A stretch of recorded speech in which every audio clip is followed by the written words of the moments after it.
zoon van Anders Malkust. Fokbeest meneer Donaldstein en Jouwweg.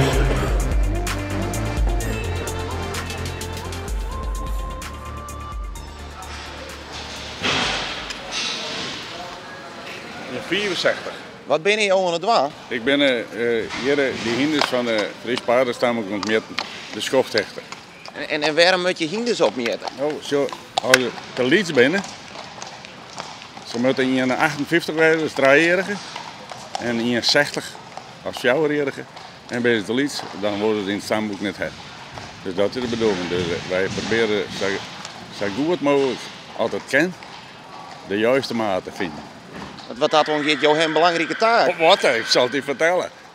Ze kunnen de zaak besluiten waar je net binnen. Ze komen er door net uit, je zei dat ze te Je lief hoort maar in de gaten, nee. Zo zit het. Tijd voor mij. Zo. Dit is het schoft. Hier zit een knikje. Daar ligt een stok in. Het is heel makkelijk. Maar je moet het even weten. Maar dat is een hele soort dingen. En heel wat zien gewoon zeer maten van het spijt me wel te lief. Nee, maar dat is mijn taak niet. Wij moeten gewoon de maat vastleggen. En dan door de jury, de inspecteur, die zegt wel, jongen, dat is een hele aardige jongen. Maar hij is te lief, het wordt hem net goed. Nummer 17, nummer 77, nummer 6. Lambertus van Donaldstein. Aus dem Jahr 2014. Der nächste hengst, die Nummer 35. Ik ben aan het vertalen, dat doe ik al voor het 8e jaar nu. Ik heb destijds opgebracht van er moet een vertaling komen, want iedereen vraagt me wat gezegd wordt. En ik kwam al jaren hier en ik heb zelf Fries, ik ben er gek van. En ze deden dat en het ging zo goed en het was zo leuk dat ze me steeds terugvragen. En dat doe ik graag, dus kom ik elk jaar over vanuit Texas om dit te doen. Where are you from? America, Indiana. And why are you here? For the Frisians, I guess. I have some Frisians at home too, and I always wanted to come here, and I guess this is the day I'm here now. So you had quite a long journey. Yeah, very much. And what do you think of the show so far? Very nice. Nice, classy.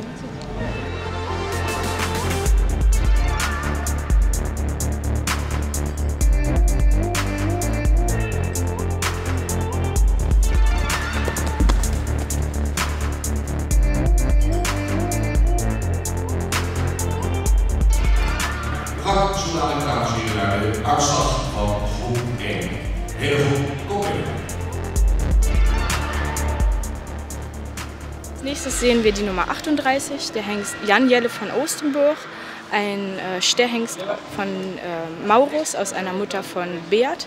Ik doe het Duitse vertaling voor de Duitsstalige gasten en ik doe het nu voor de tweede keer.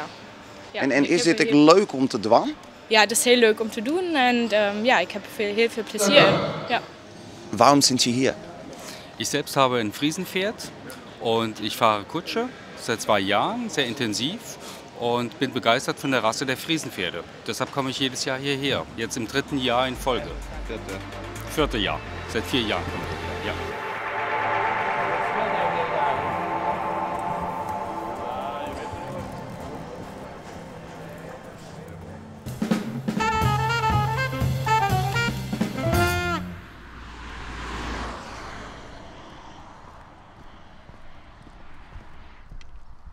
Goeie. Hallo. We hebben jou maar dwaande. Nou, dat zie je wel, hè? Ratio-vrijdag, hè, van hier. En samen vrijwillig? Vrijwillig, zeker. Zeker. En waarom toch jou van ik zal de boel eens even een mooi skiermaatje? Nou, je erger hier erom, hè? En dan moet er wat om verhoren worden. Want jou wen je hier, wat is de reden dat je toch niet doorreed? Daar waan ik. En waar ik waan je wil geen rommel gaan. Dat is mijn opzet uiteindelijk. En doe je dit wel vaker? Zeker, zeker, regelmatig, ja. Ik ga eens aan een hoen en dan ga ik met de hoen even voort. En dan hier 2 in 1 keer. Hè. Hoen wordt ik graag even uit. En de baas er even uit. En is het ook wel eens frustrerend om te zien wat mensen gewoon even voortsmieten en blijkbaar net in de... Ja, daar mag je niet van aantrekken. Nee, de blikjes zaaien wel zo meer, maar dat mag je maar loslaten. En dat jouwt je niks, hè? Ja, je kan er wat verzinnen, maar je krijgt donker in de bek. Het maakt van hun cel uitgaan uiteindelijk, hè, die mensen. Het zal wel een opvoeding lezen, ik weet het niet, jij werd nog leid. Nou, had ik hier nou even om je heen, het begint er over aardig op te liedje. Ja, zeker, zeker. Alle beetjes helpen. Hè? En hoe lang heb je nou in de gang geweest? Een jaar loerke. En mooi was je wat jou nou samen had? Nou, dat is eerst pas ik aan een drankflessen. Nou, je ziet wel frisdrankblikjes. En chips, poetjes en die rommelbad. Ja. En deze wordt een vrachtauto die wat bijsleept. Dat nemen we dan ik uit mij in de reiswij. Ik ga een container van de gemeente krijgen. En dan kan je het dan ingooien. Zo, dan weet ik het kwijt. Mijn eigen container zit al te gauw vol. Hè? Maar het is nou wat koud voor dit werk. De koude erin omhollen. Maar ja, daar blijf ik helder bij. Heel wat succes. Dank je. En ontjen. Hey. Mofkes, maar waarom niet?